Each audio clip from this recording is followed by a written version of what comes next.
Bem, boa noite para todos. Hoje, segunda-feira, dia 17, como havíamos combinado, Tabacu está de volta, o Varela está de volta, para a gente continuar conversando a respeito do programa do governo federal Ruas Visíveis. A proposta era a gente começar a partir de perguntas deixadas na última vez, mas como as pessoas que fizeram essas perguntas não estão presentes, nós estamos aguardando a chegada delas aqui para que elas refaçam as perguntas e a gente possa dar efetivo prosseguimento. Então, prosseguindo dentro do que a gente já estava falando, né, do que a gente estava falando desde a semana passada, que é esse programa, eu deixo uma pergunta para você, Varela. A gente falava sobre a questão do Estado, do papel do Estado, né? Sim.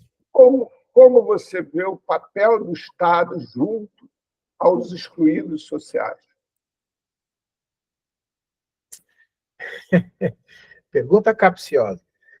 Eu vejo o papel do Estado, sendo eu um servidor público, né, fragmentado, com a visão e com a atuação, às vezes, distorcida, não condizente com a necessidade real da população. Eu vejo que o Estado ele tem, por sermos uma federação, né, nós temos 3 níveis, né, de gestão, de Estado, aquela coisa toda, mas o Estado de verdade se materializa na vida das pessoas através dos servidores públicos municipais, essa é a verdade. No caso da Polícia Militar, eles são servidores estaduais, mas são pessoas. E o Estado, às vezes, ele se regula através de políticas que nem sempre são traduzidas nas relações humanas do jeito que deve. O papel aceita muita coisa, mas as pessoas criam resistências e as pessoas leem o que está no papel, entendem, mas nem sempre aceitam o que está no papel, e ele não exerce o papel de preposto mesmo do Estado, ele não representa o Estado de forma condigna, às vezes, por não ter compreensão da política que ele está ali operando, ou por simplesmente ele ser contrário aos princípios que estão naquela política. Sem entender que não existe nenhum tipo de valor pessoal que possa se sobrepor aos valores, os princípios, né, das políticas. Tanto que elas são declaradas, os valores são declarados nas políticas, né? Quem lê o texto da política da assistência social, da saúde, é tão simples, né? Princípios basilares do SUS, acesso universal, atendimento, buscando a integralidade do sujeito e atendendo com equidade, ou seja, promovendo justiça. Quem tem necessidade de maior atendimento recebe o atendimento para cuidar da pessoa integralmente.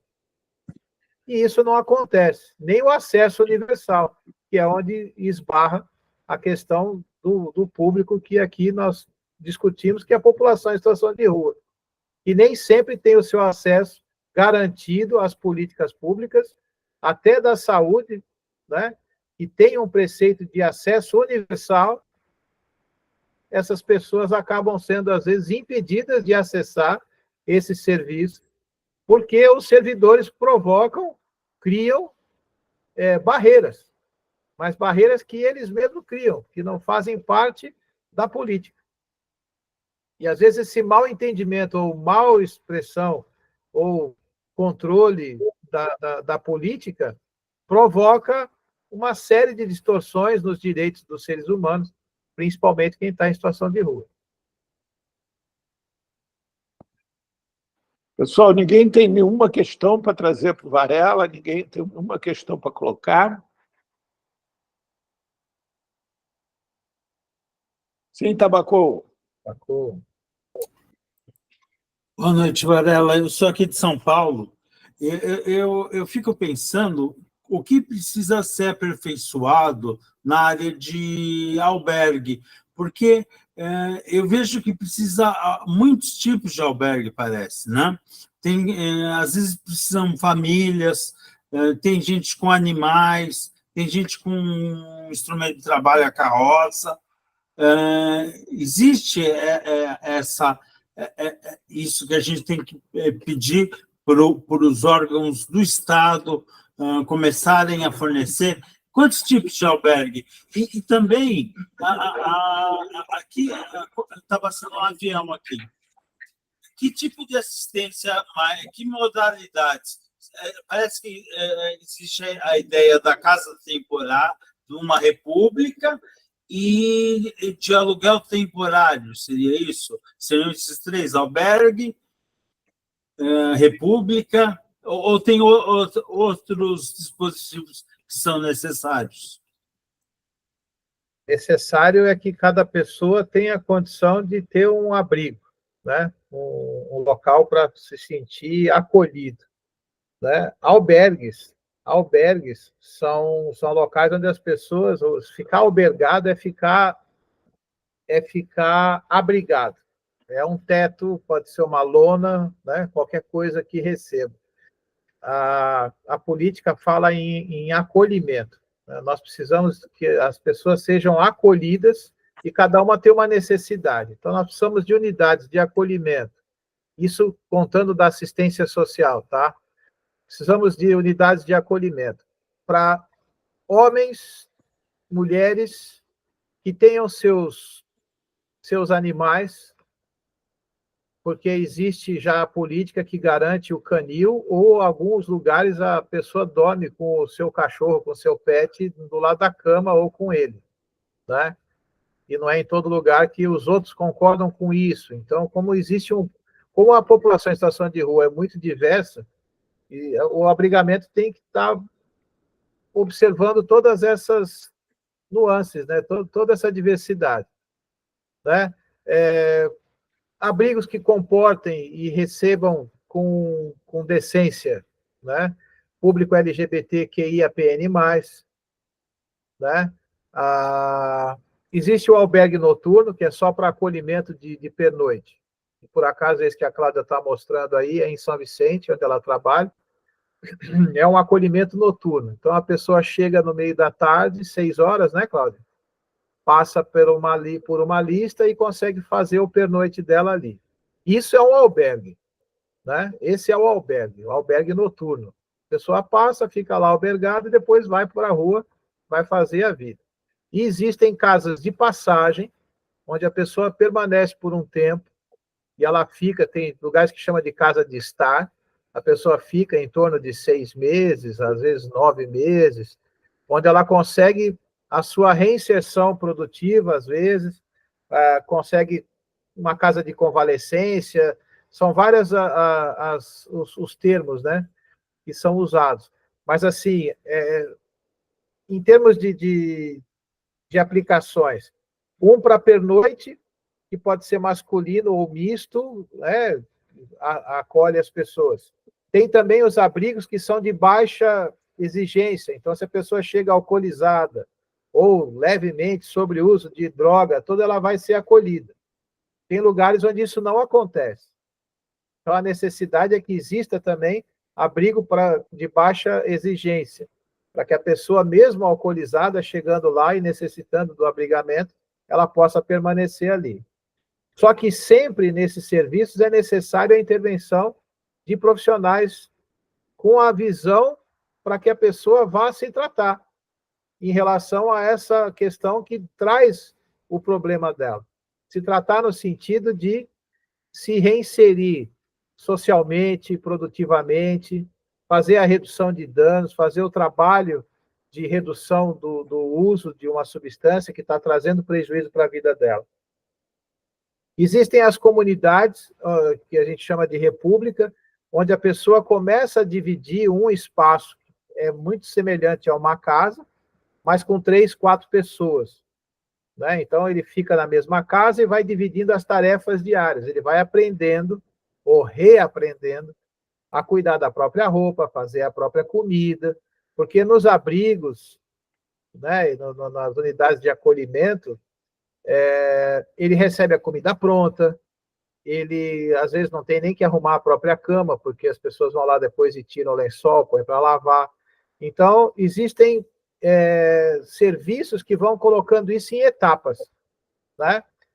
E existe o aluguel social, depois que a pessoa passa pelo abrigo e ele fica numa unidade de acolhimento, uma casa de estar, ele vai se ressocializando, vai para um albergue, para uma república, perdão, depois ele pode dividir simplesmente com uma outra pessoa um aluguel de um local onde ele vai assumir uma parte.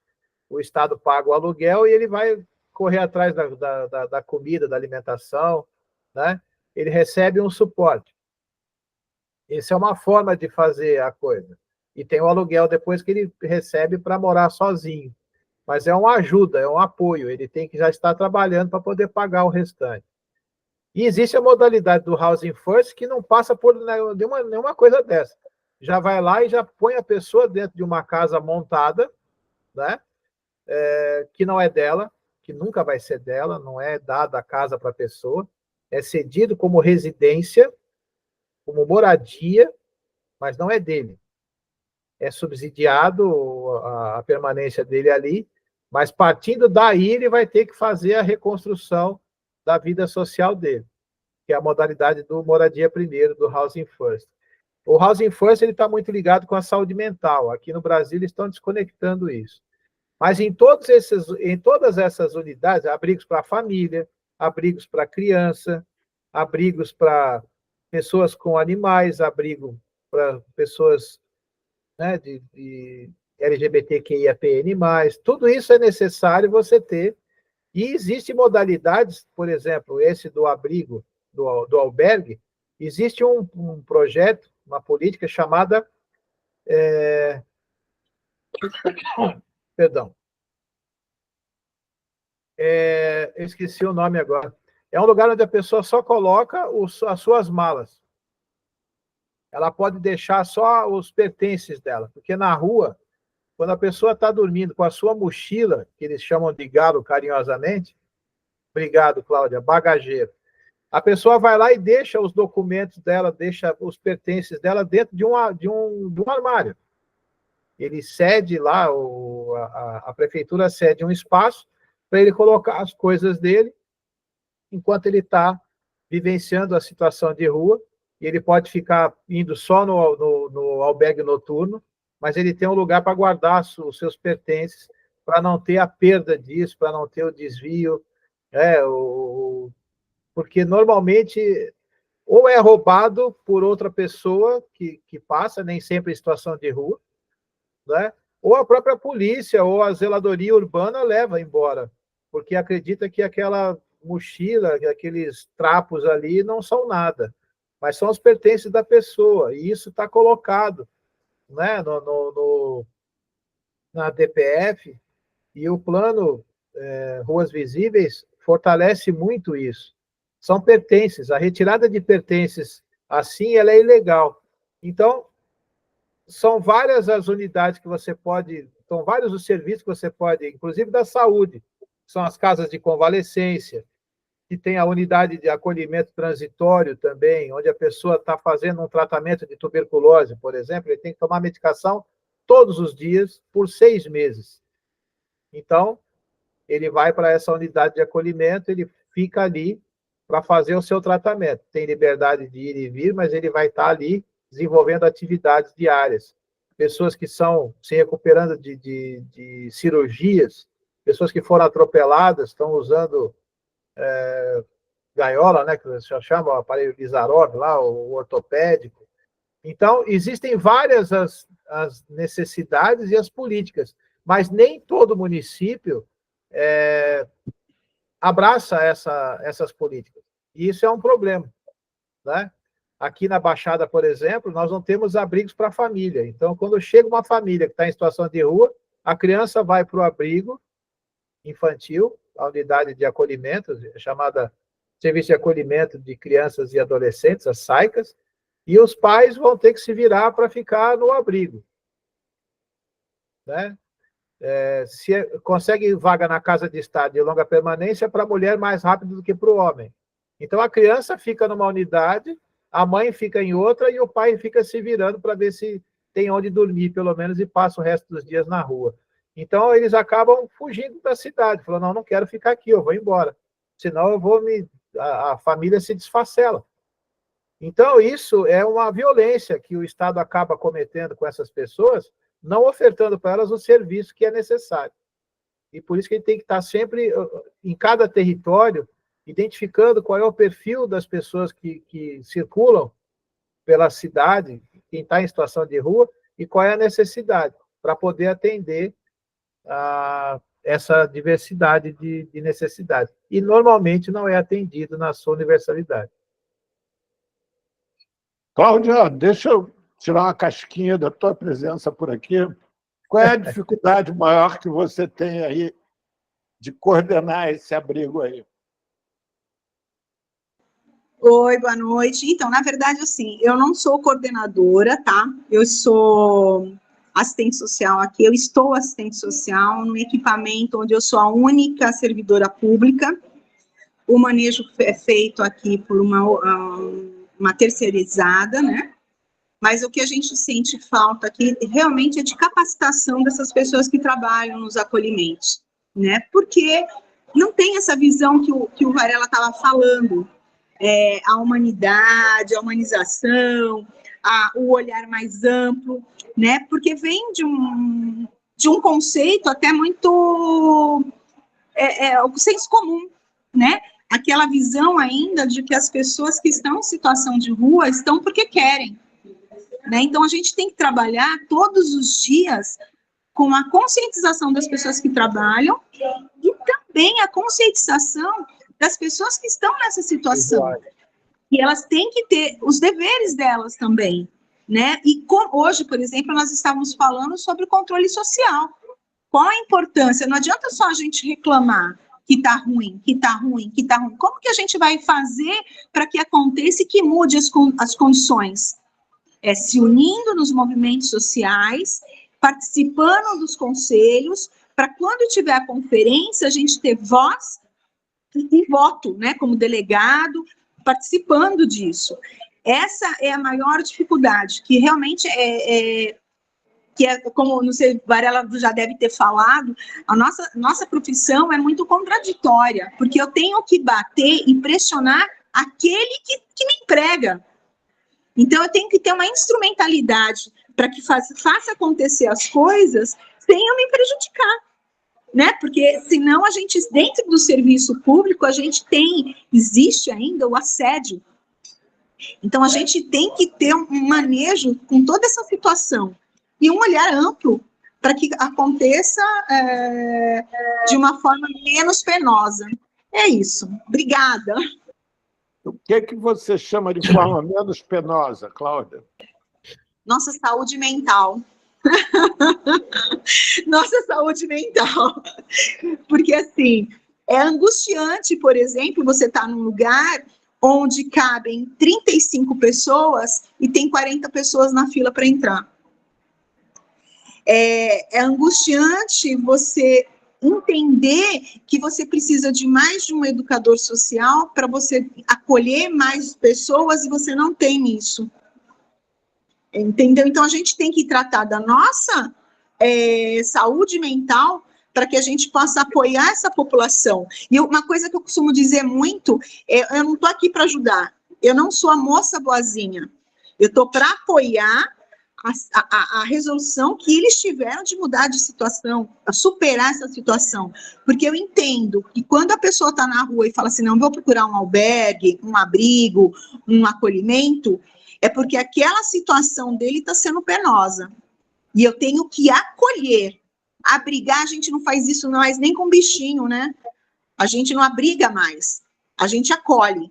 E o acolher é muito diferente, é você ter um espaço para que a pessoa coloque a sua angústia. E hoje, eu faço isso, às vezes, na calçada lá, porque eu sei que vão ficar pessoas do lado de fora. E aí, o que eu falo para essas pessoas? Sabendo que eu quero acolher e sabendo que elas têm o direito de acolhimento, mas eu não tenho espaço. E aí, se eu não me cuidar, onde eu vou parar? Todos nós, né? Saúde, assistência, segurança, tem muita gente adoecendo porque não está sabendo lidar com essas dificuldades. É isso. Obrigada. Você, Ivete. Obrigado, Cláudia. Você, Ivete, o que você queria perguntar para o Varela? Verdade, boa noite. Eu sou aqui de Minas, né? Atuo no município de Divinópolis, onde eu moro, e também em Itaúna. Em Itaúna eu trabalho no CAPS AD, saúde mental, e a gente enfrenta muitas dificuldades por não ter dispositivos, né, de acolhimento para pessoa em situação de rua. Nós temos, na verdade, no município, um albergue que ele foi criado por uma entidade, a gestão, né, a quem está na coordenação, no acolhimento, é uma pessoa que parece que em algum momento da vida foi morador de rua e hoje está nesse lugar, mas é uma pessoa extremamente difícil e sem tato para lidar com esse público. E a gente encontra muitas dificuldades nesse sentido, inclusive a própria assistência, né, tem a prefeitura dá um subsídio, tem assistência que dá um suporte, mas não conseguem avançar na melhoria e na qualidade da atenção para esse público. Então, a gente sempre vai esbarrar, quando a gente precisa de um lugar para acolher essas pessoas, na dificuldade mesmo de não ter dispositivos. E aí, ouvindo você falar, eu não participei, né, da semana passada, então não tenho elementos, né, da conversa anterior, mas ouvindo sua fala, eu fiquei pensando o que você eu gostaria que explanasse mais sobre isso, quando você traz essa questão do próprio servidor criar barreiras, né, e às vezes até distorcer a política. Eu gostaria de ouvir mais sobre isso, sim, sobre essa sua fala. Tá. Bom, Ivete, a questão é a seguinte: a Cláudia estava falando de uma coisa que nós entendemos como limites institucionais. Nós temos limites para a operação e você colocou os seus também. Você trabalha num CAPS AD, às vezes você tem a necessidade de um paciente que está em tratamento, que seria muito produtivo ou positivo, produtivo é uma palavra meio perigosa, né? Positivo para ela ficar acolhida em algum lugar, né? Porque isso seria um grande avanço para o tratamento, para o projeto terapêutico dele, seria bem positivo. Só que nós não temos esse espaço, e isso cria uma agonia na pessoa, que ela pode ou lutar para defender o direito desse paciente ou desse usuário, cada um chama de um nome, de cliente, né? Para mim, é o ser humano, a pessoa. Essa pessoa está precisando, eu sei que a política garante, mas o governo não abraça essa política, não tem, e terceiriza para uma pessoa que faz do jeito que quer. Porque, normalmente, as ONGs, as OS, elas trabalham com uma coisa chamada juízo de valor. É disso que eu estou falando. Não são os valores, não são os princípios da política, não são os princípios da gestão, são os princípios da pessoa que é colocado ali. Se você está num CAPS AD e você vai tratar aquela pessoa como um vagabundo, um cretino, uma pessoa que é descolada, sabe? Para que esse idiota usa droga? Que coisa cretina, que coisa ridícula, né? E outros já levam para o lado mais místico, né? Isso é falta de Deus, ou isso é o assédio de um espírito ruim. Se você colocar os seus princípios, as seus ideias, se você usar os seus valores para medir e julgar aquela pessoa, primeiro que você não está lá para julgar, e segundo que não são os seus valores que tem que ser o prumo disso. Né? O fiel da balança do serviço público, do serviço que tem que ser prestado para essa população, são os princípios da política que regem o equipamento que está atendendo a pessoa. Eu não gosto nem de equipamento, eu gosto do nome de serviço. Né? Você está lá para servir. Você é um servidor público, então você tem que servir com as medidas da política que estão nos princípios da política, e os teus julgamentos, os teus valores, os teus juízos ficam guardados para quando você voltar a ser você fora do trabalho. Mas a maioria das pessoas deixa esse pensamento pessoal, às vezes até os rancores que você tem, às vezes eu brigo em casa, aí eu chego lá, já estou nervoso quando eu vou atender a pessoa, ela não tem culpa disso. Ah, mas ela faz lembrar a minha mãe, eu tenho raiva da minha mãe. Pô, peraí, é disso que a gente está falando. A gente não pode deixar o nosso trabalho ser contaminado por essas questões. Quando você faz isso, a pessoa que vai lá, certa de que vai ter o seu direito garantido, que vai efetivar o seu cuidado, né? Que vai conseguir um abrigo, que vai conseguir um tratamento, aí você vem e fala assim, olha, mas sinceramente eu acredito que você não precisa dessa carbamazepina, você precisa de uma oração, nós vamos ter que tirar esse espírito ruim que está em você. Isso não é serviço que se preste dentro de política pública. A gente só precisa manter esse distanciamento. O que é política pública, o que é ação pessoal. Não estou dizendo que a oração ou que o benzimento do Pai de Santo, tudo tem valor na vida da pessoa. Mas existe um momento em que ele tem que ser tratado pela ciência, pela política, por aquilo que nós estamos levando. No CAPS AD, a gente pode até promover uma tarde para tomar chá de camomila. E todo mundo fazer uma sessão de mindfulness. Vamos lá, todo mundo meditar um pouquinho, prestar atenção. Tudo cabe.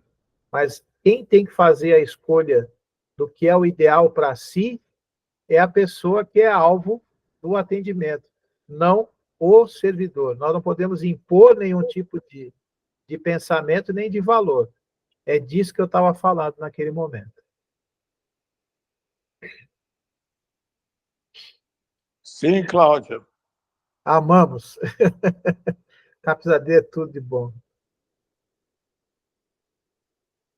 Bem, Tabacô, você tem mais alguma colocação para fazer? Sim, e aquilo que a Cláudia falou do funcionário da OS ou servidor público reivindicar, eu não sei, não acho que cabe à comunidade reivindicar. Nós estamos aqui numa roda de conversa, eu acho que, na medida do possível, cada um de nós tem que ser multiplicador de informação e mobilizar a comunidade para reivindicar o que é necessário, né? Porque realmente não dá para o funcionário se contrapor com um patrão, bater de frente, fica muito difícil.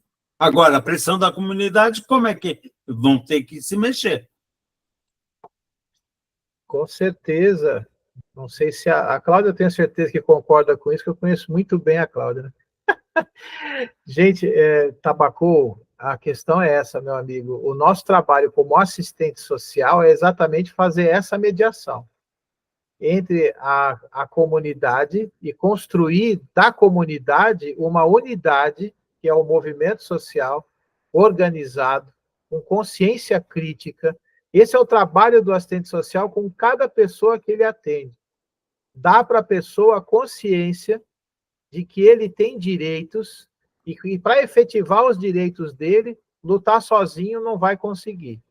Ele só vai conseguir fazer isso no movimento social, na interação, no controle social.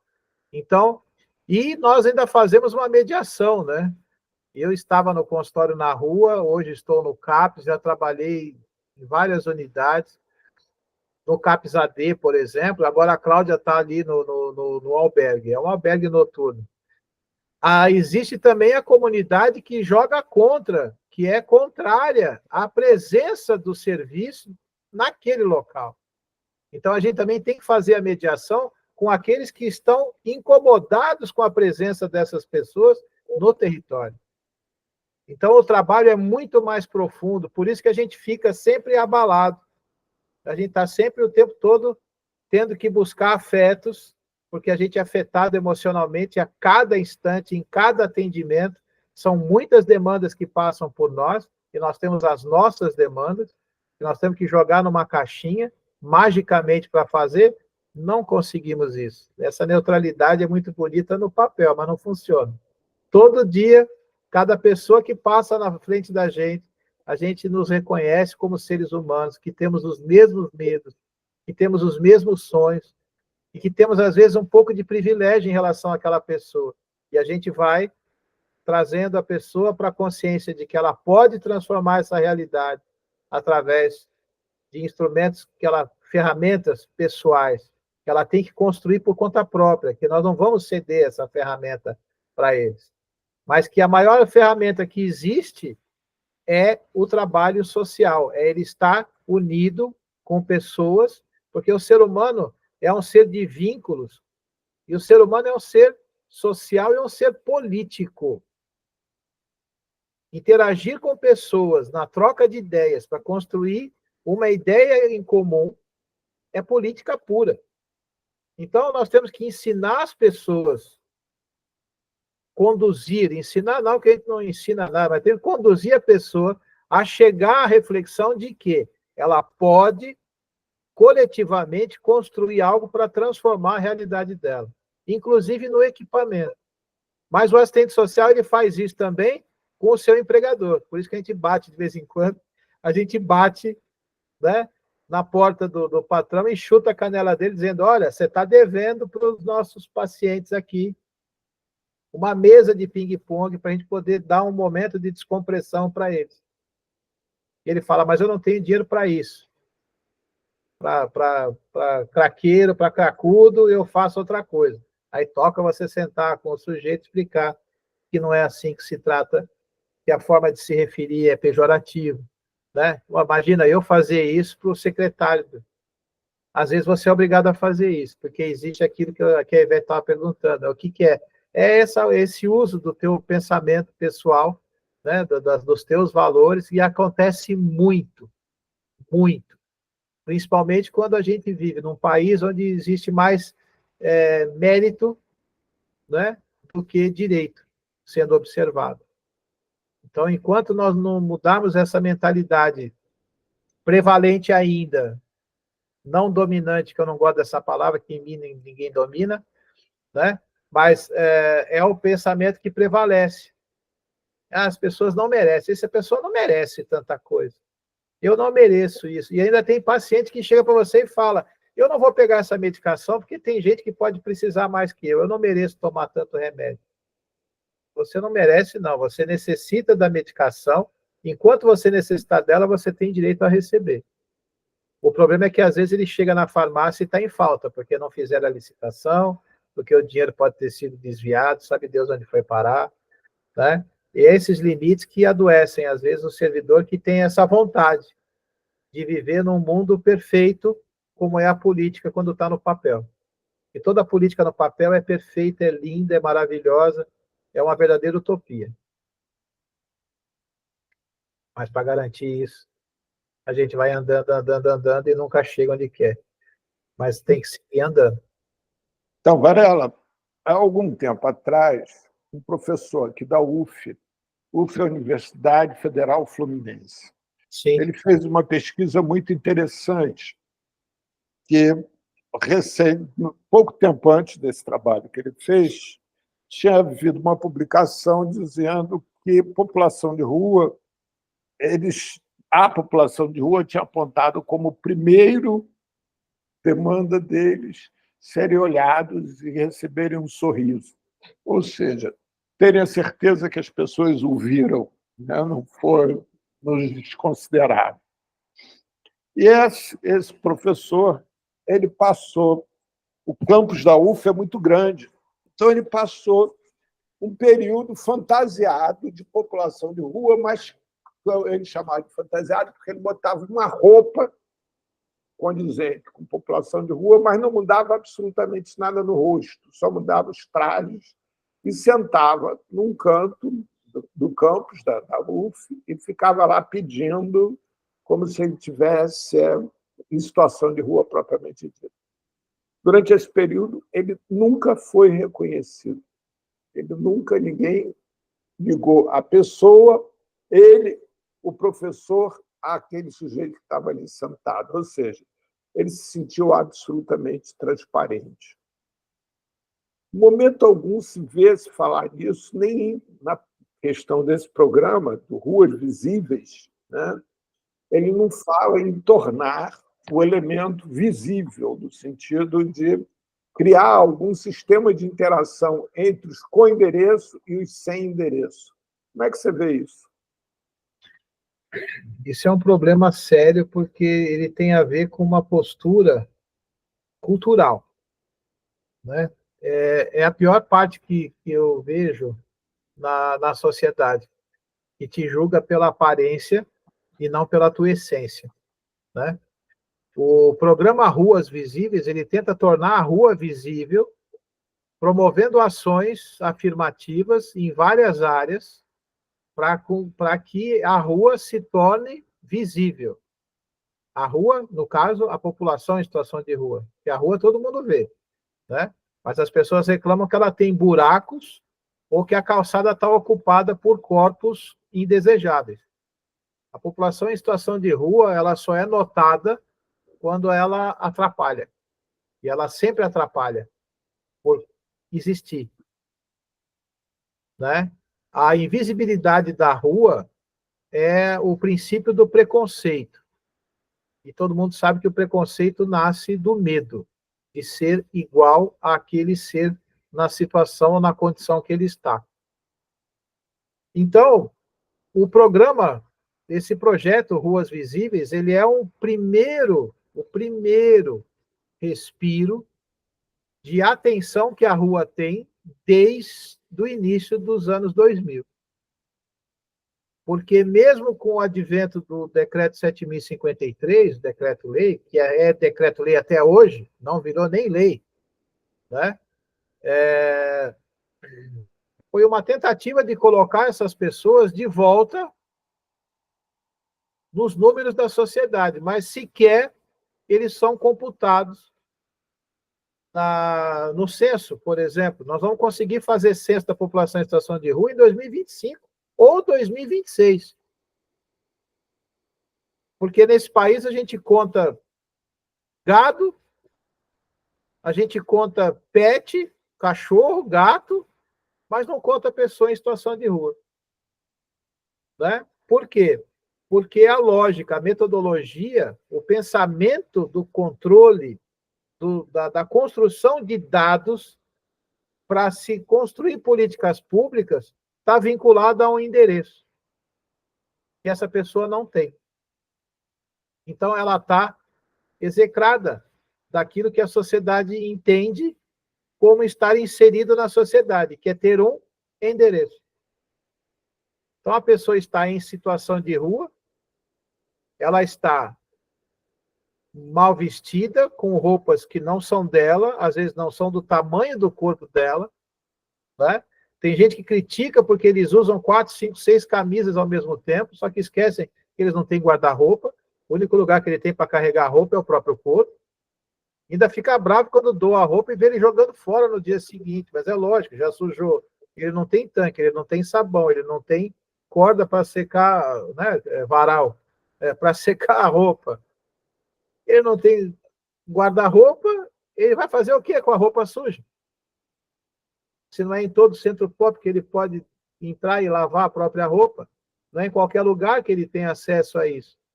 É uma realidade completamente oposta à nossa.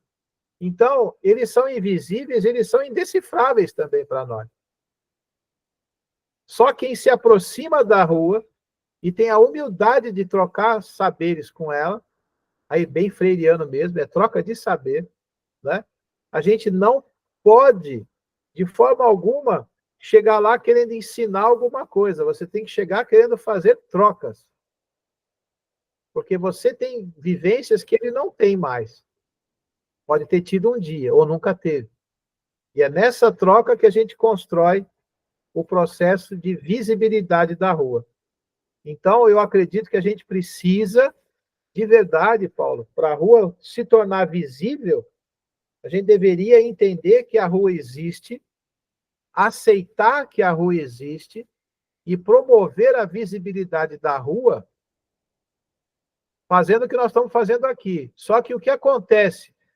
A sociedade é tão arraigada na meritocracia, na imagem e tudo mais, que ela faz um apagamento das pessoas que convivem e trabalham para a população em situação de rua. Quando eu, por exemplo, trabalhei 7 anos no consultório na rua. Dependendo do lugar que eu entrava, eu não era bem recebido nem bem-vindo. Porque eu já estava começando a ser tratado como uma pessoa em situação de rua. Eu recebia o mesmo tratamento deles. Desconfortável, você é desconfortável, você é desagradável. E olha que eu tomo banho todos os dias, eu não ficava 7, 8, 27 dias sem tomar banho, né?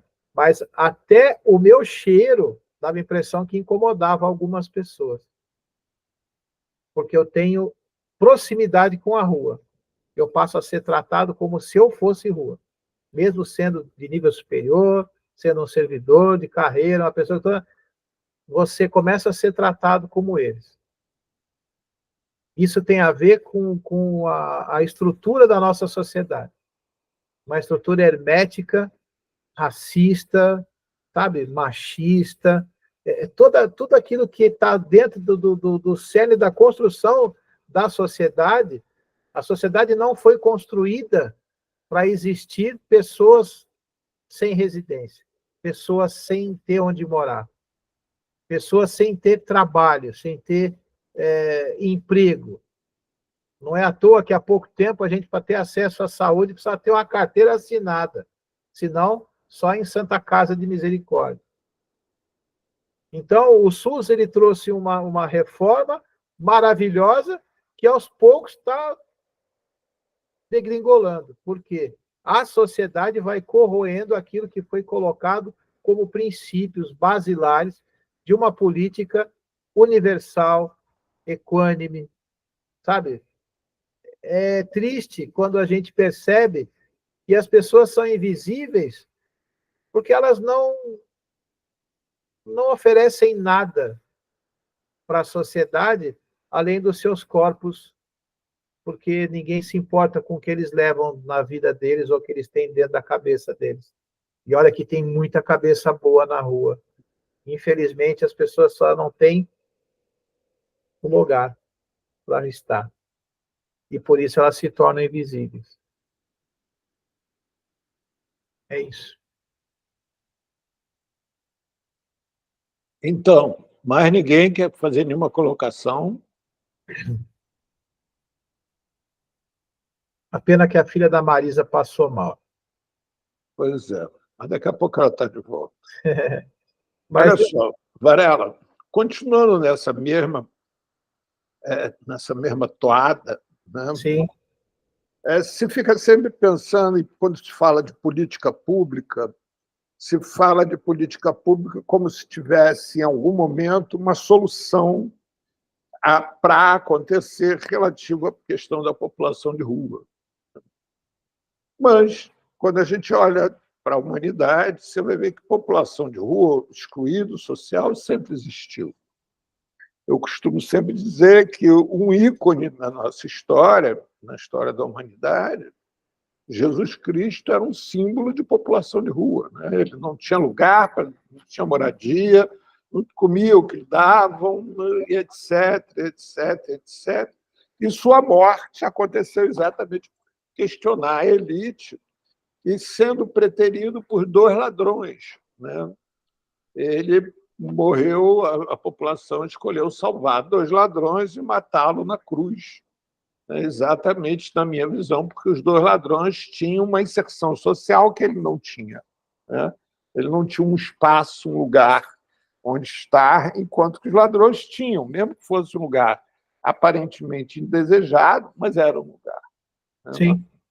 É assim, dentro da modernidade, dentro do mundo atual que a gente vive, né, a população de rua muitas vezes é tratada como se fosse um fenômeno novo, como se as pessoas pudessem dizer assim, não, aumentou a população de rua por causa do governo facínora do Bolsonaro, ou aumentou a população de rua porque choveu mais, ou porque... quando não é, isso faz parte da história, né? Tem um momento efetivo que aumenta ou diminui por uma questão circunstancial, mas tem uma questão aí que é central, que é a questão da exclusão social. Como é que você vê isso nesse cotidiano com eles, Varela, convivendo com a população de rua, como é que eles se percebem? Exatamente como os indesejáveis, porque partindo de novo do decreto, né? Qual é a classificação? Como é que você consegue determinar o que é uma pessoa em situação de rua, né? Pessoas com extrema pobreza. Então, quem não tem dinheiro no mundo capitalista não vale nada. Quem não tem trabalho e não tem emprego não vale nada, porque culturalmente o trabalho dignifica o homem, né? É o que dizem. O trabalho dignifica o homem.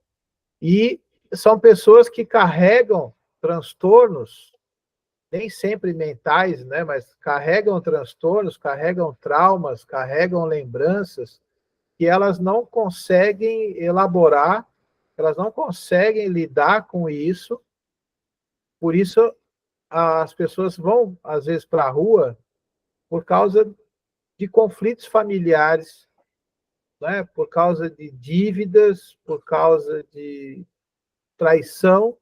Tem gente que vai porque usa droga de uma forma tão prejudicial que acaba tendo prejuízos, às vezes, que considera irreparáveis, porque ele não consegue fazer uma articulação de conciliar aquilo que ele gosta de fazer com aquilo que ele precisa fazer. Então, ele se sente inadequado. Todos eles que a gente conversa, eles têm essa... É quase que um transtorno de personalidade. Todos se sentem inadequados, fora da sociedade. É quase que a reprodução de um pensamento positivista. Ele se considera a anomia. Ele é o errado. Ele é a engrenagem que não cabe na máquina. Ele é o parafuso que soltou e não faz falta nenhuma para continuar funcionando aquilo tudo. E quando ele tenta voltar, ele diz que ele não quer mais ser um parafuso que aperta para esse lado. Eu quero ser uma contraporca para ser, não, você tem que ser isso aqui. A inadequação, eu acho que é a palavra que mais reflete a sensação da pessoa que está em situação de rua. Pelo menos, posso te dizer, no mínimo 75%, 80% das pessoas com quem eu convivi em situação de rua, eles carregam essa sensação de estar inadequados e não mais... tem uns que se sentem inservíveis e tem outros que não se sentem nem mais seres humanos. Eles perdem o vínculo, eles têm uma ruptura da própria identidade como ser humano. Você tem que resgatar a humanidade na pessoa para deixar se tratar, para ela deixar se ser cuidada, né? E isso é uma ruptura muito triste, porque ela não é uma ruptura natural, ela não é provocada por processos que são naturais. Eles são produzidos pela lógica, pela pressão do sistema capitalista. A população em situação de rua sempre existiu. Mas primeiro, no tempo bíblico, eram os leprosos que ficavam fora da sociedade, porque eles eram doentes. Então, eles ficavam excluídos. A pessoa que perdia todas as coisas, dentro do judaísmo, né, a gente vai vendo no Oriente, tudo, as pessoas não eram para viver na rua. Eles eram acolhidos, eles eram trazidos para dentro de outra família, de outra aldeia, né? Eles eram acolhidos em outro lugar. Então, nunca a tendência da maioria da humanidade é de excluir pessoas. Pessoas que às vezes são inservíveis ou já aparentam, teoricamente, uma deficiência ou uma dificuldade de trazer a proteção ou manter a proteção, que seja para uma tribo e tudo mais. Existem povos, antropólogos estudam muito isso, existem povos onde nascem, por exemplo, crianças com defeitos, eles são sacrificados. E isso nossa, que coisa triste, mas é verdade. Né? A gente não tem um uma visão ampliada da coisa. E é complexo demais, viu, Paulo? Mas eu acho que a grande invisibilidade, a própria pessoa se põe invisível também, né? Porque se você pega uma pessoa que está em situação de rua e coloca ela num terninho bacana, ou numa roupa, numa camisa polo, numa calça, mesmo que seja surrada, as pessoas passam a reparar nele, porque ele também vai querer aí tomar o seu banho, passar uma água no cabelo. Então, existe também uma espécie de camuflagem. A pessoa gosta de estar oculta, porque sabe também que já não vão olhar, então existe um caminho, uma coisa de mão dupla aí. Existe uma sabotagem, uma autossabotagem, que acho que foi a Ivete que falou em questão de higienização, né? A pessoa se torna indigesta, ela se faz suja para que as pessoas não a aceitem mais. Às vezes ela tem condição de tomar banho em todo lugar que ela vai.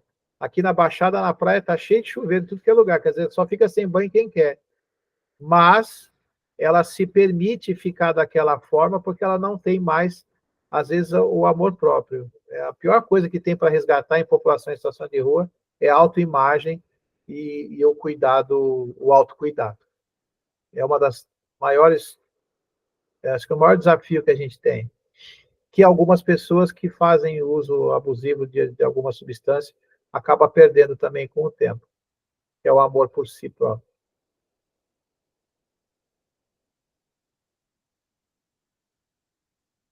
É. E o que você... Está uma discussão paralela aí, dentro daqui do grupo agora, sobre o Estado higienista. Pois é, o que você entende por isso, Varela? É exatamente essa tendência de querer limpar a cidade, né? É quase que um processo de branqueamento, vamos dizer assim. Eu acho que isso tem muito a ver com racismo, sabe?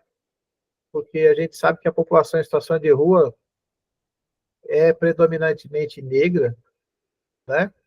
E o higienismo, ele vem de um pensamento eugênico, de eugenia, né? Tem muito negro aqui, tem muito preto, e o pior de tudo é que eles estão desempregados e estão na minha calçada, né? Ainda tem gente que liga, às vezes, para a guarda municipal, eles estão fazendo sexo na minha frente. Falei, quer que eles façam aonde? Eles não têm quarto? Então, quem está em situação de rua não pode fazer sexo? Mas sexo é sujo, mas quando você faz com seu marido dentro de casa, não é, né? Higienismo é isso. É olhar o outro como se fosse sujo e querer que ele não exista mais. Querer varrer essa pessoa para fora da minha calçada, da porta da minha loja. E aí, as ações higienistas do Estado é exatamente isso, retirar a pessoa daquele cenário para que não exista o incômodo das pessoas aceitas socialmente, das pessoas que dizem que pagam impostos, das pessoas de bem, cada um chama de um jeito. Eu não quero esta pessoa aqui. Tire ela daqui. E o Estado, ele não tem que fazer a retirada de uma pessoa daqui para lá. Ele não tem que colocar essas pessoas em gueto. E o pensamento de gueto é o pensamento separatista, é o pensamento manicomial. É o pensamento da anomia positivista. Está errado. A sociedade é feita de todos, de todas as pessoas, de todos os seres humanos. E existem pessoas que estão fora da curva produtiva, reprodutiva, né? Essas pessoas têm que ser aceitas dentro da sociedade no papel que elas vivem hoje. E elas podem mudar de papel. Por isso que nós colocamos população em situação de rua. Não é uma coisa permanente. Ela está nessa situação. Se ela quiser sair dessa situação, assim como uma pessoa que hoje vivencia transtornos por uso de substância, ele pode sair desse uso e ter um uso diferenciado. Você pode fazer qualquer coisa na sociedade, desde que você saiba o que de fato você quer e saber caminhar nela. Agora, quando o Estado serve a pessoas que têm o pensamento tosco, mesquinho, né, ligado apenas à aparência, Acho que é por isso que eu sou comunista, né?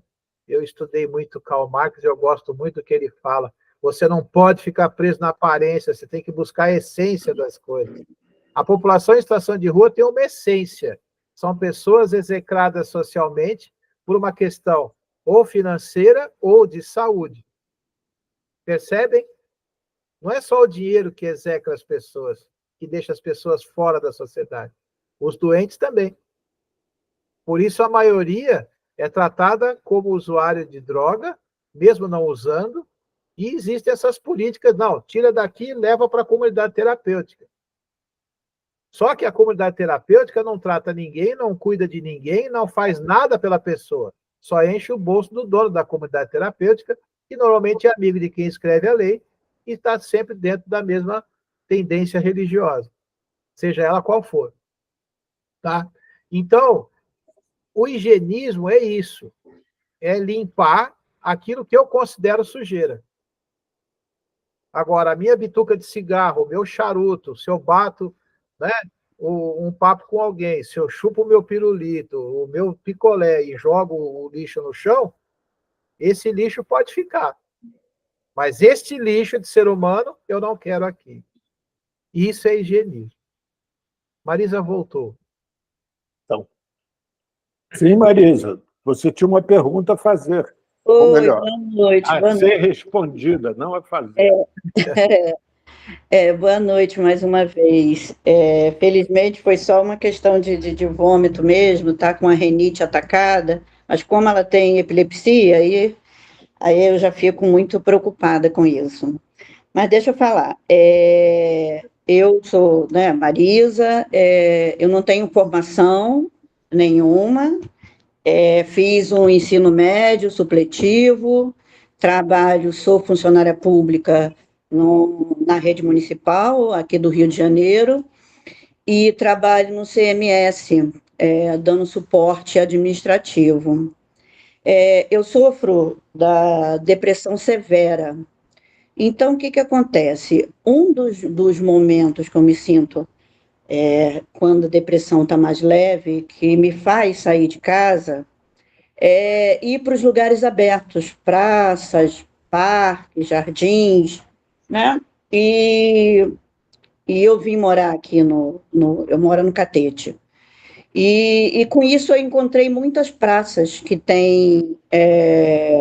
são bem cuidadas, né? E tem eventos livres, né? Gratuitos, né? E o que acontece?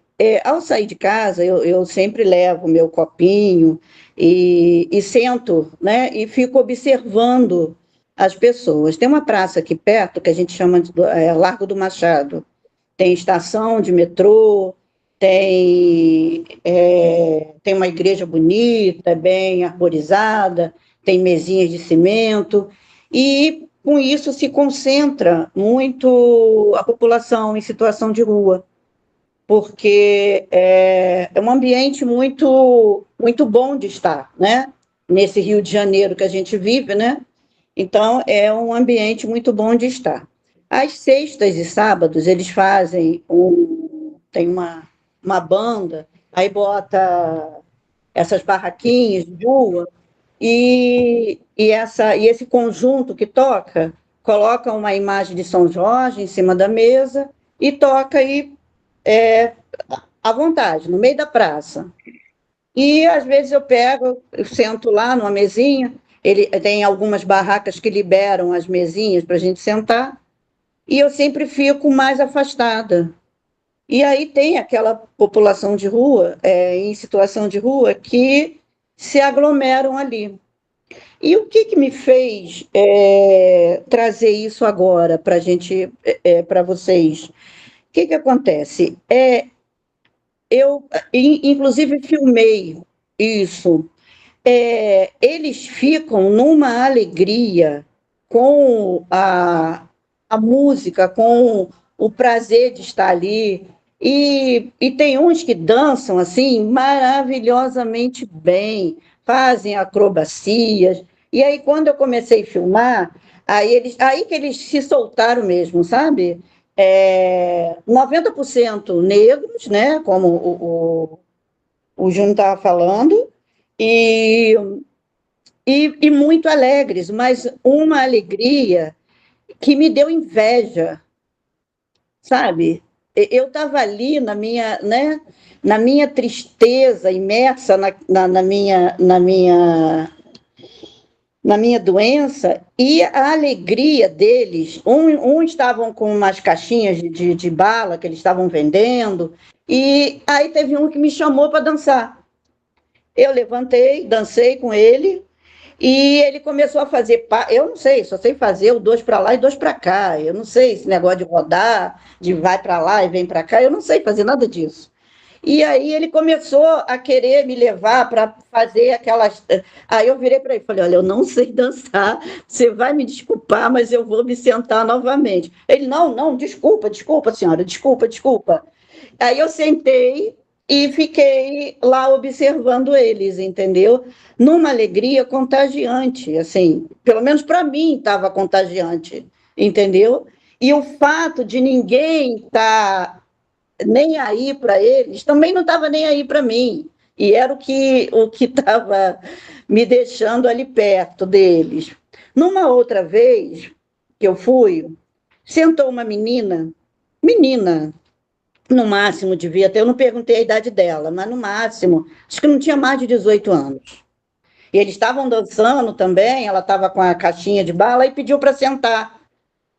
Se ela podia sentar na cadeira que estava do meu lado. Eu falei: pode sentar. Aí ela perguntou: você está bebendo o quê? Eu falei: estou bebendo água.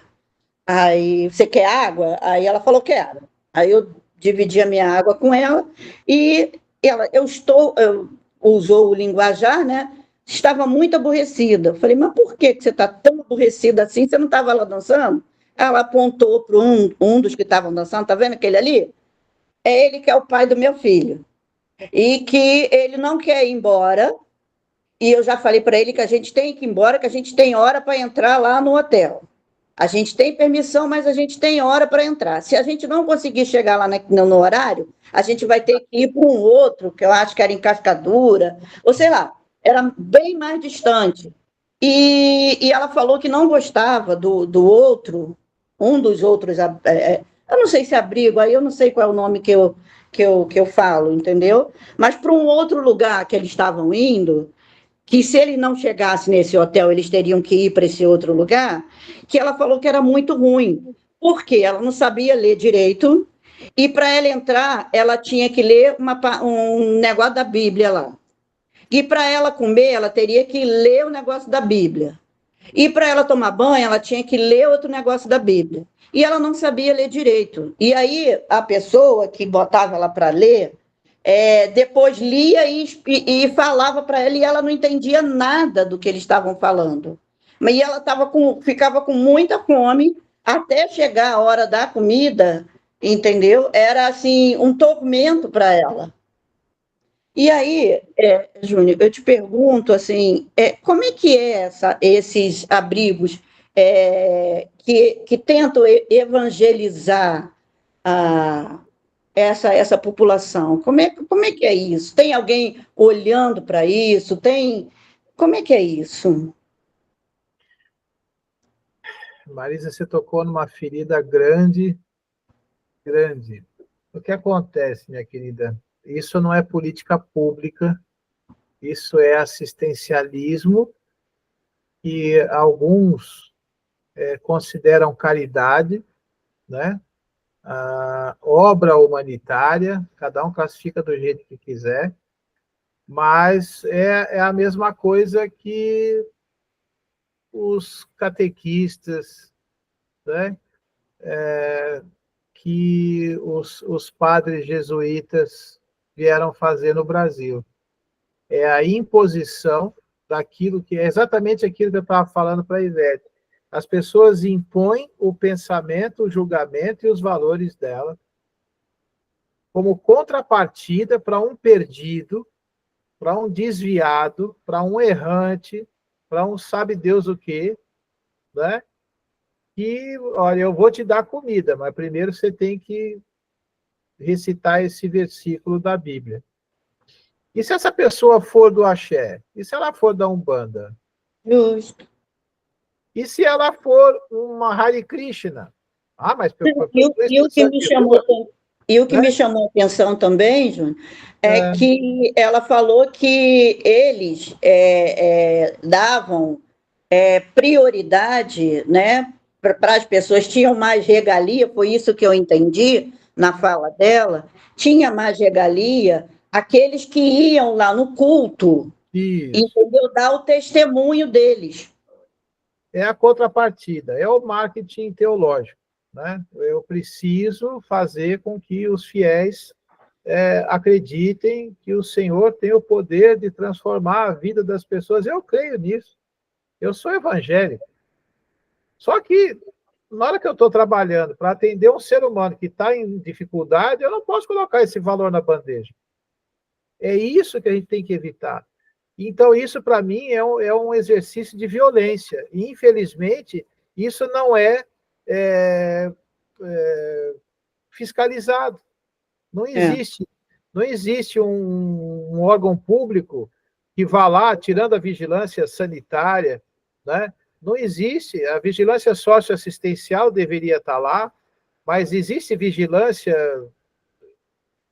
da diversidade de credo, e o direito que a pessoa tem de ter outra orientação espiritual, de ter uma religião diferente. Então, perdão, essa imposição é uma violência. As pessoas acham que estão fazendo uma prestação de serviço, que estão querendo fazer algo bacana, né? Mas não é nada bom. Eles querem agradar a Deus maltratando pessoas. Eu acho que Deus, seja ele qual for a raiz ou qual for a origem, o nome que ele tenha, não existe um ser superior que se revela para todo mundo como amor em todas as religiões que eu estudei, não foram poucas. Ele se revela sempre como aquele que acolhe, né? O protetor, o resgatador e tal. Então, peraí. Se você não cantar na minha cartilha, você não come. Está parecendo aquele pai que fala, embaixo da minha casa é minha regra. Para um filho que está com 18 anos, só porque ele não está trabalhando, você tem que viver do jeito que eu falo, porque a casa é minha. Tá bom, então eu vou para a rua. Porque a regra da rua, ninguém tem casa, então a rua é madeirada. Se eu não gostei, te dou uma porrada e está tudo certo. Na rua tem mais regra do que dentro de casa, mas eu prefiro seguir a regra da rua do que a tua, pai. É isso. Sabe? É a violência de não levar em consideração a pessoa humana. A gente tem que respeitar a dignidade da pessoa humana, isso está na política, mas isso faz parte da vida. Esses lugares trazem essa violência. Um lugar democrático como o Largo do Machado, inclusive eu já trabalhei um tempo no Largo do Machado, que isso é uma história que um dia eu conto para vocês, tinha um lugarzinho lá chamado Mr. Pizza, eu trabalhava lá como gerente, aprendendo a franquia para trazer para São Paulo.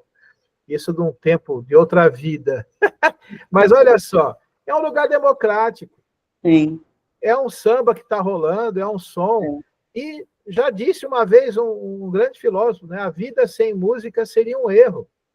A forma que você tem de manifestar a tua humanidade é cantando e dançando. O ser humano, nos primeiros ritos tribais, sempre foram danças circulares, sempre foi nessa expressão do corpo, mostrando que ele tem o elan, né? Que ele tem fôlego de vida. Quem está em situação de rua, nem sempre é uma pessoa que está querendo morrer, nem sempre é uma pessoa que não aceita a vida que tem. Ele é feliz do jeito que é. Não sei, mas no momento que eu ouço música, eu posso estar do jeito que for, eu fico feliz.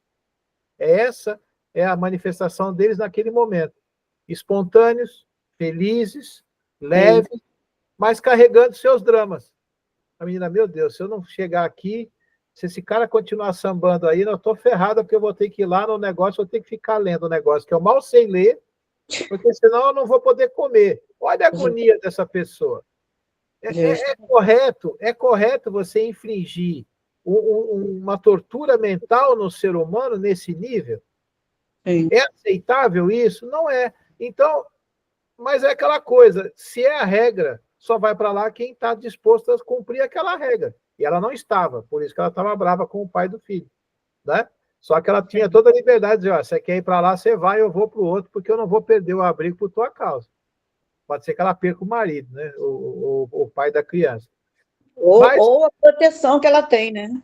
Ou também, né? Pode ser. Mas a gente precisa entender que eles têm a opção de ter as escolhas, né? E eles tomam as escolhas deles e fazem escolhas bem conscientes, né?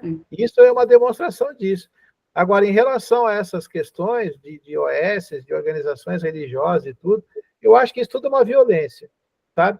É como você entrar no centro pop em algumas cidades, inclusive em Minas, eu vi isso pela primeira vez, mas aqui na Baixada acontece também, não é privilégio só de Minas.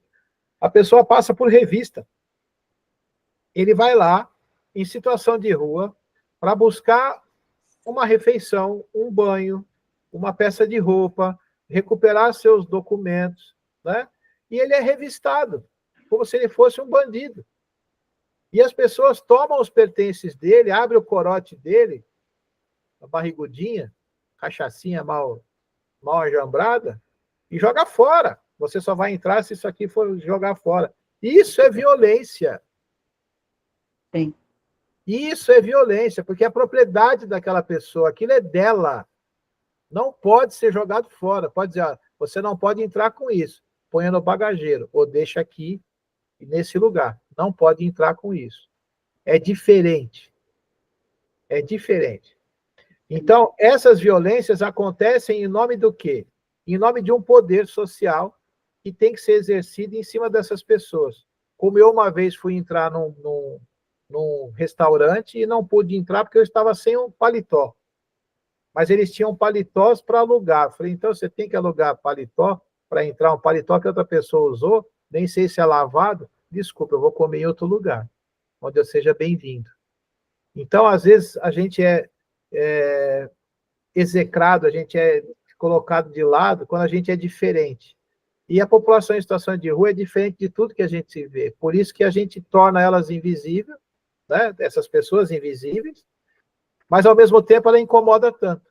Por isso que a gente quer empurrar para baixo do tapete. Né? É mais ou menos a história do rei Nu, né? Todo mundo está vendo que ele está pelado, mas ninguém fala nada. A população em situação de rua está ali, mas ninguém faz. Todo mundo faz de conta que não está, porque se eu não der conta, pode ser que ela não se mexa. Mas, Júnior, ao mesmo tempo que são diferentes, nesse momento que eu estava lá, que eu vi que eles estavam felizes, que eles estavam dançando, eu olhava para as outras pessoas, né? Assim, elas estavam fazendo a mesma coisa, só que estavam vestidas, não estavam de pé no chão, mas elas estavam fazendo a mesma coisa. E teve uns que fizeram até pior, porque teve uma briga lá entre um casal lá, e não teve nada, pelo menos no momento que eu estava lá, entendeu? Então, essa coisa de dizer que eles são diferentes, eles são iguais. A partir do momento que eles se sintam à vontade. Eu posso estar errada. Você acha que eu estou errada nessa minha visão? Somos todos iguais. Somos todos seres humanos. Todo mundo tem tristezas, tem medos, tem potências e tem defeitos.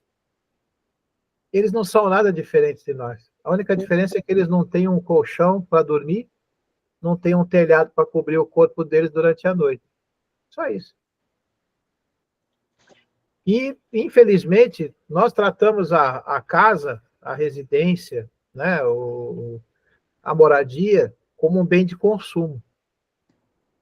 Enquanto a nossa sociedade considerar casas como bens de consumo, propriedade, o que provoca a população em situação de rua hoje é a propriedade privada. A pessoa não pode morar na rua, né? Não pode morar na calçada, porque é um lugar de circulação, onde eu tenho o direito de ir e vir e permanecer. Ele também tem, porque ele é um ser humano. Ele pode ficar na calçada. Ele pode ficar onde ele quiser. Só que ele não tem um lugar com papel dizendo que ele está pagando o aluguel para ficar ali ou que ele tem propriedade sobre aquele território. E esse é o problema. Essa é a distorção que faz com que a população de rua se perpetue agora, no nosso tempo. Moradia ser considerado um bem de consumo, não um bem de uso. Se eu tenho um sapato, eu uso o sapato, quando eu não quero mais, eu dou para outra pessoa, por que não fazem isso com propriedades, com terra, com casa? Porque é um bem de uso, mas foi transformado em bem de consumo. Então, tem pessoas que têm 25 casas, mais 6 apartamentos, né, em hotéis, em flats, para serem alugados. E tem pessoas com famílias inteiras, milhões de brasileiros, de seres humanos espalhados pelo mundo, que não tem um lugar para encostar a cabeça para dizer que ele está seguro. Esse é o grande problema. E o que faz as pessoas em situação de rua existirem é a extrema pobreza financeira delas e espiritual, sei lá o quê, moral, ética, né, do resto da sociedade. Porque não é justo uma pessoa dormir ao relento, como não é justo crianças morrerem de fome, nada disso é justo. Mas o mundo é desigual e é injusto. Então, quem está aqui, com certeza, luta contra a injustiça e luta contra a desigualdade, luta contra tudo isso. E é um trabalho de formiguinha, e vou dizer uma coisa, essa terra é um grande formigueiro. Os bons são a maioria, mas os maus estão no poder. E nós não temos como tomar o poder deles, mas nós podemos fazer barulho. Nós temos que contaminá-los com nossas ideias, aos poucos. Nós temos que fazer alguma coisa. E os movimentos sociais da população em situação de rua são grandes movimentos que levam a gente a ter surpresas enormes. O primeiro movimento que eu conheci foi de meninos e meninas de rua, os catadores de recicláveis, né? E depois o Movimento Nacional da População de Rua, e hoje eu sou cofundador do outro movimento, que é o Nacional de Luta em Defesa da População em Situação de Rua. E eu vou dizer uma coisa, movimentos da sociedade são o que há para a gente mudar o planeta, mudar o mundo. Nós mudamos o Brasil quando nós ocupamos a rua. Quando todo mundo saiu na rua de camisa amarela, batendo panela, pedindo diretas, É verdade. não vieram porque eles são bonzinhos, não. Foi porque a gente foi para a rua. Então, eu acredito muito na rua. E a população em situação de rua, para mim, são a nova burguesia da próxima revolução. Porque os burgueses eram aqueles que ficavam do lado de fora do castelo, na periferia. E é da periferia que nós vamos tirar a próxima revolução que vai transformar o nosso planeta. Eu creio nisso. Então, para mim, a rua, hoje, a população em situação de rua, é aquele povo esquecido, jogado de lado, que está fora da ordem produtiva, que faz as coisas de um jeito diferente, mas é deles que vai vir a grande revolução, eu creio nisso. Perfeito. Bem, pessoal, nós hoje estamos de novo chegando ao final. E aí eu estou interrompendo um pouco antes, que eu queria fazer uma provocação a todos nós que estamos aqui presentes, aqueles que estão nos escutando, e ao Varela também. Porque, assim, nós temos aqui, com a presença do Varela, com todo esse material que ele traz sempre para a gente, falado e pensado muito nesse mundo da população de rua, como se fosse um outro mundo, outro lugar, né? E que nós ficássemos aqui olhando para eles, nesse olhar para eles, ficássemos tentando entender o que acontece, ou seja lá o que for. Eu queria propor o diferente, queria propor o contrário. Eu queria propor que, no próximo encontro com o Varela, cada um de nós que pudesse, trouxesse para essa roda de conversa alguém que seja efetivamente população de rua, para a gente escutar deles o que eles acham da gente, ou seja, inverter, né? O que será que essas pessoas acham de nós que ficamos aqui, né, tentando, de alguma maneira, participar, entender, compreender, não sei bem qual é o termo que a gente pode usar, né? Mas do mundo deles. Como eles nos veem? Como eles querem se relacionar com a gente? Afinal de contas, o que eles querem da gente, né? Para a gente até poder entender um pouco o que a gente faz nesse mundo também, que é o mundo deles, né? A gente fica tentando entrar no mundo deles, participar do mundo deles, inclusive ser acolhido pelo mundo deles e no mundo deles, né? E temos também as nossas dificuldades de estar lá, de entendê-los, de sabê-los quem são, o que são. Vamos inverter? Que tal a gente prestar um pouco esse palanque para eles e nós virarmos plateia? O que vocês acham disso? Eu acho bem interessante. Assim, de antemão, eu já posso. Quer dizer, no momento, ele não está mais em situação de rua. Com esse programa aqui do Rio de Janeiro, que é da Seguir em Frente, eu acho que é esse o nome, pode ser que eu esteja errada. É esse o nome, sim. É Seguir em Frente, não é isso? Isso. Isso. Então, a gente tem dois que estão. São dois bolsistas que a gente chama, né? Que estão trabalhando lá na nossa unidade. E quem acolheu eles quando eles chegaram fui eu, né? E, inclusive, eu me aproximei mais dele do que o outro é mais arredio, mas de repente eu posso sim convidá-lo. Posso. Porque aí, de repente ele traz a experiência dele, né? Agora ele já tá recebendo é um auxílio, auxílio moradia, né? E recebe essa bolsa da prefeitura, aí tem que cumprir 6 horas de trabalho, entendeu? Não, são 8 horas, são de 10 às 17. Eles entram 10, saem às 17, tem 1 hora de almoço, de segunda a sexta. Sim. E aí ele conversou bastante comigo sobre a história dele e tal. Eu acho que seria interessante ele trazer a história dele para cá. Eu posso conversar com ele, sim. Ô, Paulo, você quer fazer isso ao vivo, nesse mesmo horário com eles, é isso?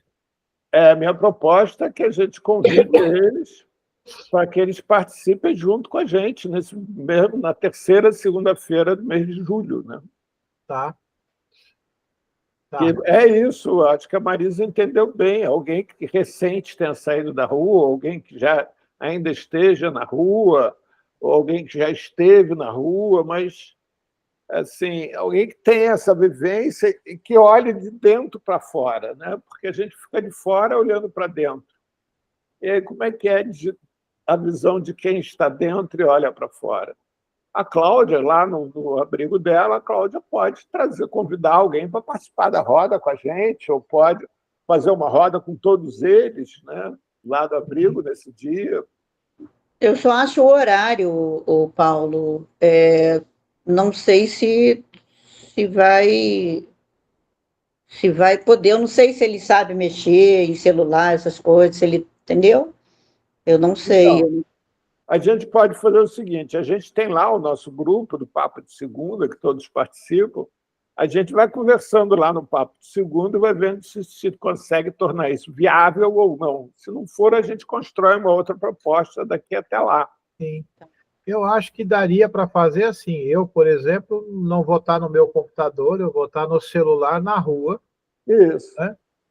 Me aproximando de pessoas que eu já sei que algumas, a maioria me conhece, mas pode ser uma pessoa completamente aleatória, né?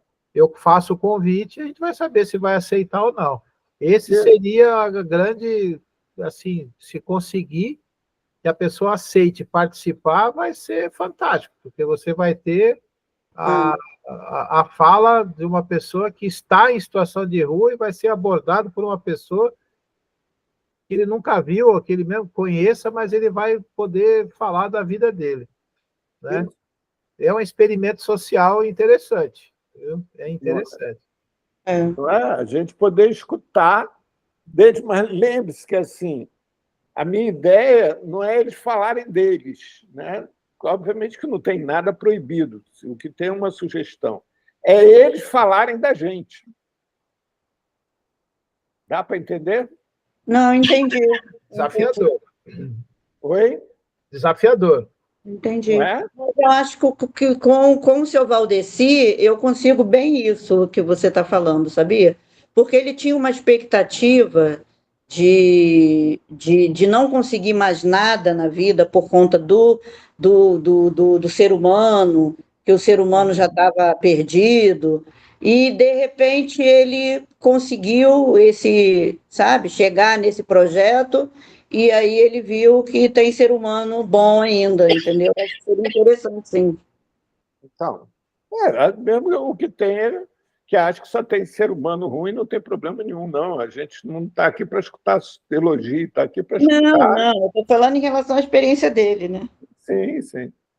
Então, combinado? Até a terceira segunda-feira, quem tiver alguma dificuldade de ter entendido essa proposta, ou quem queira sugerir uma coisa, acrescentar coisas, está aberto lá o nosso espaço do Papo de Segunda. Mesmo quem não esteve presente hoje vai ver esse vídeo depois, está aberto o Papo de Segunda para sugerir, para a gente ir construindo essa proposta junto, até a terceira segunda-feira de julho, quando Varela vai estar de volta. Fechado? Fechou. Posso fazer uma... Só queria fazer uma sugestão. Marisa, você é chegada em leitura? Sim, sim. Mesmo não tendo estudado muito, você não precisa estudar demais. Está invertido aqui, mas eu recomendo você ler esse livro aqui. Bota depois do grupo, Varela. A Ética Protestante e o Espírito do Capitalismo, do Max Weber. Fala exatamente dessa situação que você falou dessa menina.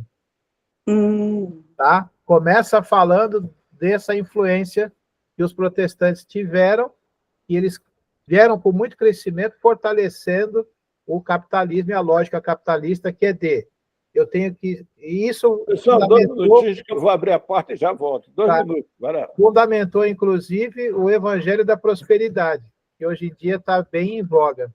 Né? Você só tem vínculo com Deus se você tiver grana no bolso. Sim. Começou tudo aqui, ó. A Cláudia aí, ó. Apareceu de novo. Boa noite, Cláudia. Tá? É um livro bastante interessante para você. Ele é provocativo, é gostoso de ler e é fácil de entender. Eu acho que a gente precisa, eu ponho depois no grupo também, mas é importante a gente não estudar, mas ler coisas que trazem... Caramba, eu estou pensando nisso agora, e o Weber escreveu disso em, sei lá, sabe quando, né? Você fala, meu, cara, que sacada. Como as coisas que a gente lê hoje em dia, e as discussões que nós fazemos aqui, muito do que a gente discute aqui está em muitos livros, né? Essa questão do higienismo, da higienização da cidade, a questão da própria cidade. A população em situação de rua asseverou muito, cresceu muito a população em situação de rua, porque as pessoas foram retiradas do campo e vieram para a cidade. A urbanização, a forma de favelização, né? Tudo isso que vocês vivenciam muito, quem mora no Rio de Janeiro entende bem isso. Né? As pessoas são empurradas para fora da cidade para o que sobra, e o que sobra para vocês é morro. Para nós, o que sobra é mangue. Então, aqui nós temos palafitas. Como lá em Pernambuco tem. Sim. Os mangues e tal. Mas é sempre a periferia. A pessoa que é indesejada para morar no mesmo ambiente que eu, mas ela pode vir trabalhar na minha casa. Sim. Você pode ser meu jardineiro, você pode cuidar dos meus cachorros, você pode ser meu piscineiro, mas na minha casa moro eu. E você mora onde der.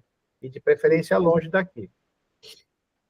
Esse processo de exclusão de empurrar os diferentes para longe, é que faz com que tantas pessoas hoje queiram ser iguais, mas iguais na estética, iguais na aparência. E agora estão fazendo os iguais no discurso, que é o discurso de TikTok. Não dura mais do que 30 segundos e é vazio de conteúdo. É a reprodução de pensamentos imbecis que fazem com que exista a predominância da direita com tendências religiosas. Não são religiosos, não são cristãos, não são nada disso, mas usam toda a estética cristã, a aparência de gente de Deus, para fazer coisas que de Deus não tem nada. Né? Vai aí a polêmica das meninas que, se forem estupradas e fizerem aborto, vão ser presas como homicidas. Né? São valores completamente distorcidos da própria ética cristã, da ética protestante, evangélica, está fora da ética, mas cabe no discurso de hoje em dia, que usa a aparência de uma coisa, mas tem a essência de outra. Por isso a gente tem que estudar a essência das coisas, porque a aparência hoje em dia é o que está levando a gente para esse buraco todo. E eu penso também, Júnior, que essas favelas, esses morros ao que você se referiu aqui no Rio de Janeiro, eles também estão expulsando as pessoas de dentro. Sim. O negócio tomou uma proporção assim, porque você vê que é um barraco com 10 pessoas morando, entendeu? E numerou tanto essa segregação, a gente pode chamar, que não estão dando conta. Então, essas pessoas que estão vindo para a rua é porque estão sendo expulsas desses lugares também. É verdade.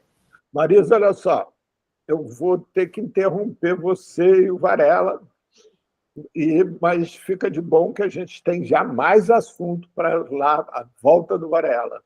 Varela, por favor, não esquece de tirar foto da capa do livro, desse livro do Max Weber. Não, eu mando.